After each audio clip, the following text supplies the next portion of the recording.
Kita ke informasi berikutnya, pemirsa. Penggunaan fotokopi KTP elektronik kembali menjadi perhatian di tengah meningkatnya kekhawatiran terhadap penyalahgunaan data pribadi. Direktorat Jenderal Kependudukan dan Pencatatan Sipil atau Ditjen Dukcapil Kemendagri menegaskan fotokopi KTP elektronik masih dapat digunakan untuk kebutuhan administrasi sepanjang dilakukan sesuai ketentuan yang bertanggung jawab.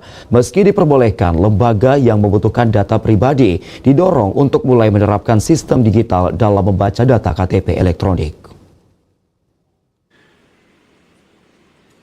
Menanggapi rilis dari Ditjen Dukcapil Kemendagri, Dinas Dukcapil Kota Palu meluruskan tentang penggunaan fotokopi KTP elektronik yang pada dasarnya masih diperbolehkan sepanjang digunakan sesuai kebutuhan pelayanan dan dilakukan secara bertanggung jawab. Penggunaan data identitas juga harus tetap memperhatikan aspek keamanan dan perlindungan data pribadi sebagaimana diatur dalam undang-undang. Masyarakat diimbau untuk memastikan bahwa data yang diminta benar-benar digunakan oleh lembaga resmi dan terpercaya. Masyarakat juga berhak menanyakan tujuan penggunaan fotokopi KTP elektronik yang diminta. Di sisi lain, lembaga maupun pelaku usaha yang membutuhkan data kependudukan disarankan mulai menggunakan sistem digital seperti pembaca chip atau card reader KTP elektronik. Langkah ini dinilai lebih aman dibandingkan menyimpan salinan fisik KTP yang berisiko tercecer atau disalahgunakan. Kepala Dinas Dukcapil Kota Palu, Walawati, menjelaskan bahwa lembaga di daerah juga disarankan mulai menggunakan sistem digital untuk membaca data KTP elektronik.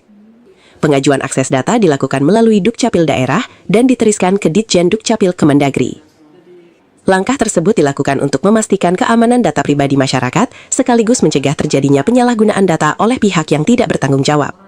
Kalau melarang itu ndak kita larang plak begitu ya.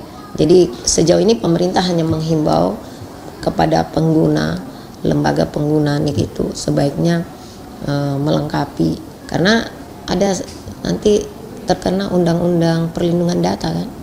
Kalau dia juga menyalahgunakan seperti itu. Jadi sebaiknya pengguna data itu melengkapi dengan yaitu tadi card reader untuk melindungi data pribadi orang. Kan ada juga sanksinya itu kalau dia juga menyalahgunakan.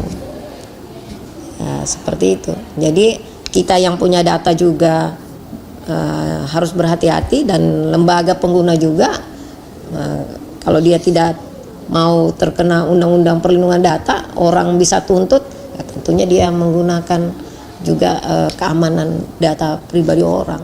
Apabila ditemukan adanya penyalahgunaan data pribadi, maka pihak yang meminta maupun menyimpan data tersebut dapat dikenakan sanksi sesuai Undang-Undang Perlindungan Data Pribadi. Oleh sebab itu, masyarakat diimbau tetap waspada dan tidak sembarangan menyerahkan fotokopi maupun fisik KTP elektronik kepada pihak yang tidak memiliki kepentingan jelas. Mikael, Farin, TVRI Sulawesi Tengah melaporkan.